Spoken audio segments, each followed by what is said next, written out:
Bonjour à tous, aujourd'hui nous sommes partis pour faire une série de 4 expériences, donc 4 vidéos plus un bonus. Et ce bonus va pouvoir tout simplement nous permettre, avec ces 5 capsules vidéo, de traiter quasiment tous les exercices de thermodynamique. Alors sur les gaz parfaits, plus exactement. On y va pour commencer sur... Donc on a enfermé un gaz parfait à l'intérieur d'un piston. Et l'expérience 1 consiste à introduire petit à petit des masses jusqu'à une masse grand M. Donc ici, on a une certaine pression, température, volume et quantité de matière enfermée. Et puis évidemment, sous l'effet de l'ajout de ces petites masses, on va atteindre une pression pour le moment P1, T1, V1 et une quantité de matière petit n. Le thermostat est à la température T0, c'est-à-dire que l'air ambiant ici est à la température T0. On va rappeler que si le piston a une masse petit mg, eh bien une masse, pardon, petit m, donc le poids, ça sera mg, donc une pression, P0, c'est donc bien le rapport de la force sur la surface, et la force ici, c'est mg, le poids. On peut évidemment faire la même chose pour la pression P1, et cette pression P1, eh bien, tout simplement, c'est la somme des masses fois G sur la surface, qui nous fera une pression P1, et on peut donc réécrire ça sous cette forme, P1 égale P0 plus le produit de la masse grand M fois G sur S. Alors, on va maintenant définir ensemble le système. Le système, c'est le gaz enfermé. Le thermostat et l'air, bien sûr, à la température T0. Et le type de transformation ici est réversible et isotherme. Alors, on va essayer de comprendre à chaque fois quel type de transformation. Donc, à chaque fois que vous commencez un exercice, vous commencez par définir le système et le type de transformation. Donc, ici, il est réversible et isotherme. Pourquoi ? Parce que dans un énoncé, le but du jeu, ça va être de retrouver les informations qui permettront de vérifier si c'est réversible, isotherme, isobar, isocore. Donc, ici, on vous parle d'ajout de masse qui s'effectue de manière évidemment quasi statique. Donc, bien comprendre que si vous avez le mot quasi statique, ça veut dire souvent que c'est réversible. Le piston doit être parfait tout de même. Pour cela, c'est-à-dire sans frottement, la transformation est alors infiniment lente. Enfin, on va parler d'isotherme. Alors, isotherme, pourquoi ? Parce que l'évolution, ici isotherme, lorsque la température du système est égale à la température extérieure, à tout instant. Donc, il y a bien un équilibre qui se crée. On va maintenant appliquer le premier principe de la thermodynamique. Donc, on a quand même rajouté ici que la température, c'était plus T1, mais bien T0, puisqu'on est sur isotherme. On voit bien que D de U, c'est égal à delta W plus delta Q. Bien comprendre que, du coup, il y a plusieurs types de transformations. Donc, la transformation, c'est un isobar. La pression est constante. Et donc, ce que nous allons, je rappelle que delta W, ici, ça veut dire que c'est un travail élémentaire. Et ce travail élémentaire, ça veut dire qu'il dépend du chemin suivi. Donc, on va vraiment chercher à l'intégrer. Si on prend entre un état 1 et un état 2, l'intégrale du volume, ça fera bien V2 moins V1, et la pression étant constante, on a appelé ça P1. Si maintenant on parle d'une transformation isotherme, une petite astuce, la pression du coup, il faut utiliser la loi des gaz parfaits, PV égale nRT, c'est-à-dire nRT sur V. Comme ici la température est constante et égale à T0, ça fera moins nRT 0 sur V, dV. Il nous suffira alors d'intégrer cette expression dV sur V, ça va nous donner ln de V2 sur V1, ici si on passe d'un état 1 à l'état 2. Donc ça fait bien le travail entre 1 et 2, ça fait moins nRT0 ln de V2 sur V1. Ensuite, on peut parler de la transformation isocore. Alors isocore, ça veut dire que c'est un système incompressible, donc le volume ne change pas, et donc le travail élémentaire sera nul. Et enfin, on a la dernière transformation adiabatique.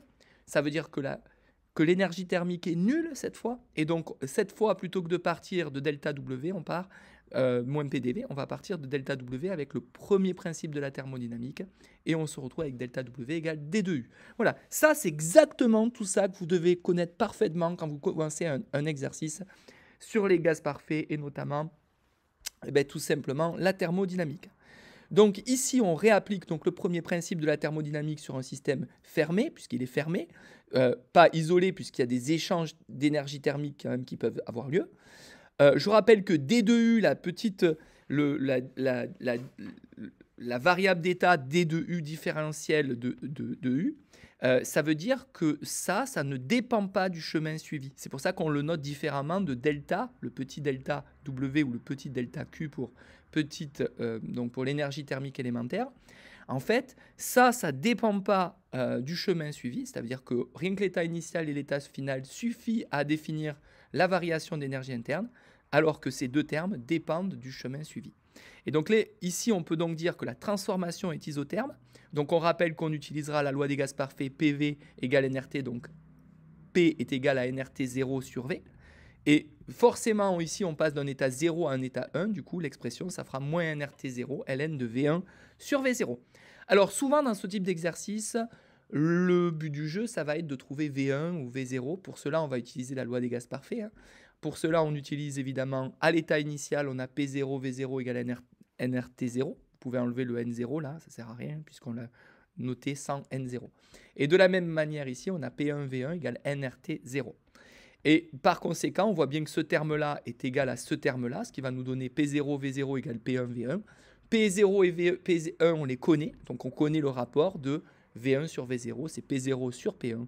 Et comme on avait le travail de 1 sur 2 est égal à moins nRT0 ln de V1 sur V0, on peut donc réécrire ça en écrivant moins nRT0 ln de P0 sur P1. Et donc, tous les termes ici devraient être connus dans un exercice pour calculer le travail donc entre 0 et 1. On va ensuite parler de la variation d'énergie interne. Alors, cette variation d'énergie interne, elle est liée à la première loi de Joule, puisqu'ici, on parle bien d'un gaz parfait. Et la première loi de Joule nous dit que la variation d'énergie interne, c'est égal à la capacité thermique fois tout simplement la variation de température. Donc la variation de l'énergie interne ne dépend que de la variation de température. Ici, comme nous sommes dans le cadre d'une transformation isotherme, la variation d'énergie interne est bien égale à 0 joule, puisque la variation de température est nulle. On peut donc réécrire que Q01, c'est-à-dire l'énergie thermique entre 0 et 1, est bien égale à moins W01. Et donc, on peut réécrire ça sous la forme moins nRT0 ln de P0 sur P1. Évidemment, c'est négatif, donc l'énergie thermique est cédée par le gaz ici, c'est-à-dire par le système. On peut donc appliquer maintenant le deuxième principe de la thermodynamique. On va rappeler les différents termes. Donc la petite variation d'énergie d'entropie, c'est égal à donc delta S échange plus delta S créé. Rappelez bien que ça, c'est une variable d'état et cette différentielle donc, D2S ne dépend pas du chemin suivi, alors que ce terme-là et ce terme-là dépendent du chemin suivi. Pour un gaz parfait, la variation d'entropie a pour expression, et vous la prenez par cœur, on fera une démonstration pour retrouver ça plus tard, S égale CV ln de T plus NR ln de V plus S0, donc ça c'est finalement pas une variation d'entropie. La variation d'entropie, c'est delta S égale CV ln de T2 sur T1 plus NR ln de V2 sur V1. Évidemment, ici, la température étant constante, forcément, le ln de T n'aura pas de signification puisque ça ferait ln de T 0 sur T0 et forcément, ça va nous donner tout simplement ln de 1, ça fera 0. Donc, on aura bien ln de R, NR ln de V1 sur V0. Alors, ça, c'est évidemment pour la variation d'entropie qui ne dépend pas du chemin suivi, donc entre l'état 1 et l'état 2, et l'état 0 et l'état 1. Et pour delta S échange, par contre, ça dépend évidemment de delta Q sur la température du thermostat.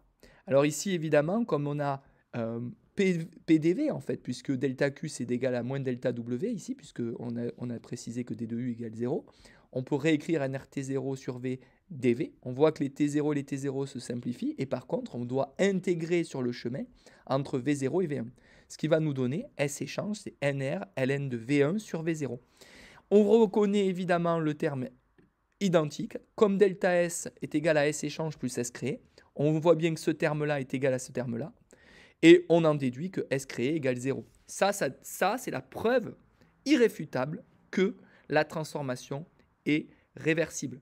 Puisque si S créé est 0, alors on voit bien que la transformation est réversible. Voilà, cette capsule vidéo est terminée. On va faire maintenant 3 autres capsules vidéo, plus un bonus, et on sera parfait pour aborder tous les exercices sur la thermodynamique et notamment les gaz parfaits. À bientôt.